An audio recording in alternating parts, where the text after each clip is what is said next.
Are there any more True. questions from the audience? Yeah, I have a question. Are we on candid camera? Excuse me? I mean, is this a joke? 300 million people in America, and this is our only hope? The people who want our vote? Okay, someone take his microphone. No, I'm gonna say this. Get off me. Someone needs to address the elephant in the room and the donkey. So excuse my definite lack of political correctness and etiquette, but there's a reason more people vote for the American Idol than the American president. Rest in peace, Robin Williams, you were right. You said, look at the word politics. Poly, a Latin word meaning many. Ticks meaning blood-sucking creatures. He was being facetious, but that is no falsehood. Why is it always the lesser of two evils, never the greater of two goods? For too long it has been normal for politicians to make empty promises and proclamations. Normal for them to dismiss the Constitution and Declaration. Normal for them to think more about the next election than the next generation. Yes. Well, it is 2020, by golly. Ain't it time for a new normal? Ha! The new normal. I'm tired of people like you criticizing us. Tell us about this new normal. Why don't you come up here and tell us how you would do it if you were the president?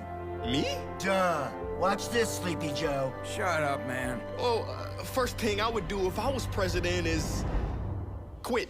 See, I knew he was a coward. Let me finish. See, the word president literally means preside over or sit before. I would quit my position of being everybody's superior. I would sit together with the people as equals. Next, I would take Congress back to kindergarten. See, I knew he was slow. Wait, what do you mean? Well, see, everything government needs to know they should have learned in kindergarten. Think about it. Our climate policy should be based on the kindergarten philosophy of clean up your own mess and put things back how you found them. Our foreign policy should be don't hit people. Economic strategy, yeah, play fair, and if you hurt someone, make it better. In our domestic policy, hold hands and stick together. Even though we'd have kindergarten policies, if I was president, I would use a lot of adult language. Some people may be offended, but I wouldn't budge. I would use strong, four-letter words like love, like hope, like care, like free, like hero. Yes, I would awaken the hero and Shiro in all of us. Because change rarely comes from Washington. The stimulus checks will always bounce in the long run and come back insufficient funds, because you cannot stimulate a country until you stimulate the hearts. It's easy to speak rainbows and sunshine. Where would you stand specifically on key issues? You know, I'm glad you brought that up. See, if I was president, my key issues wouldn't be getting rid of TikTok. My key issues would unlock the doors of freedom that have been blocked for so many. So we, as a country, would focus on eliminating child trafficking, the equality of all genders, the genocide of helpless animals. We must be defenders, because a nation's greatness is measured not by how it treats the wealthy, but how it treats its weakest members. So many rich folks in government is sad. See, they've been worried more about securing the bag than securing us from a crash. How dare you? Sir, don't get mad. Everyone should be able to prosper, not just the prosperous. So if I was president, I would get with the people and decide how our budgets should be spent in a way that's fair, transparent, and makes sense. Maybe instead of war, we'd help unemployed people struggling to pay rent. That would increase our nation's strength. If I was president and in the Oval Office, we would stop mopping up the floor and finally turn off the faucet. What do you mean? Well, instead of getting to the root causes, we keep trying to fix the symptoms. For instance, we spend billions on cures, but practically nothing on prevention. You guys talk about healthcare, but refuse to mention the broken food system. Dudes, listen, COVID wouldn't have killed so easily and with such frequency had we not had the pre-existing epidemic of obesity. What's the reasoning 21 ingredients are in this McDonald's fry? Don't you see our fast food has given us short lives? Guys, do you even care? Or maybe you're not aware that children born in the year 2000 will be the first generation with a shorter lifespan than their parents. We should be embarrassed. If I was president, Universal wellness will be at the top of our list. Doctors will be paid to keep you healthy, not just treat you when you're sick. And as far as mental health, we would work fast to pass a bill. Cause this next fact is sad but real.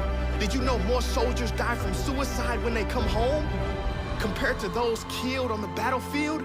It is so much we have to rebuild. As far as women go, they should be free to make their own choices for their own bodies. Men should never regulate it. Students would have the final say in exactly how they are educated.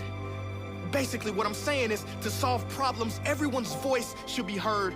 There are so many folks with brilliant ideas that would finally get the attention they deserve. Because the strongest nation in the world will never be the US, will never be Russia or anywhere in Asia. The strongest nation is imagination. Imagine if government and people actually collaborated. We would solve real problems and make transformations. We would shine like the stars in the sun. We would use music to heal the world like guitars over guns. How about race relations? Where would you stand on that issue? Well, as far as race relations, we gotta be brave. So if I was president, I would make travel in the country mandatory, all expenses paid. Because when you see people who look different from you up close, you soon realize we are all the same. Also, I would tell my white brothers and sisters to wake up and heal the past injustices carried out by their ancestors. That's it, honey. And the current ones. I would tell my black brothers and sisters what Dr. King said, that black supremacy is just as dangerous as white supremacy. It's not about white power or black power or any love of power. It's about the power of love, and you can't spell evolve without it. And how about poverty? How would you solve that one? When it comes to poverty, that's easy. $200 billion worth of food thrown away each year. Instead of trash cans, put it into the empty stomachs of the needy. Stop being greedy. Everyone has a right to be fed. In the US, there are 5 empty homes for each person without one. Everyone has a right to a roof over their head. He's talking about communism. No, sir. I ain't talking about communism or socialism. I'm talking about humanism. My inspiration is not Karl Marx, it is the human heart. Plus, don't you call yourselves Christian? Well, at the end of your life, you will stand in front of God. He won't care if you won some high office. Believe me, he will say, yeah, congratulations. But when I was hungry, you didn't feed me. When I was naked, you didn't clothe me. I had no house and you gave me no shelter. Guys, have we forgotten about our sisters and brothers? I mean, the meaning of life is to take care of each other. Yo, which camera is on me? This one? Look, America. My ancestors came to this country on slave ships. Maybe yours came on immigrant ships. Whatever the original ship, we're in the same boat now, and it's sinking. It is a dark time for us all. It's hard, but it is only in the darkness that we see the stars. We must not turn on each other, but to each other. Give up our pride. Left wing, right wing, a bird with only one wing can't fly, or flies in circles. Forget the labels. We've tried everything, from politics to riots, rallies, marches, protests, and they've all played a role. But now, today, we need something bold. We need each and every soul to wake up, to look deep in your core. What problem does your heart want to solve? Do not ignore. Because when we all answer the call, we open a new door that elevates humanity and creates a new normal that we have never seen before. I wish there were mirrors in every voting booth. Because the truth is, we have always been and always will be the ones we are waiting for. Right there. Thank you so much, brother. What a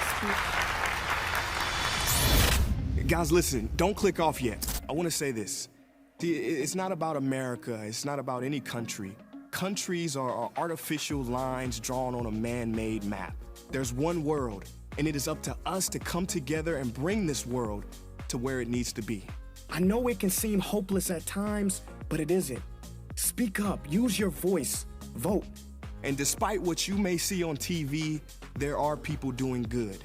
I worked on this project with an organization called the Elevate Prize Foundation. They award $5 million each year to individuals and organizations that are working hard to solve problems to change this world. Not only do they give them funding, but they give them access to mentors and coaches and help them build a huge following.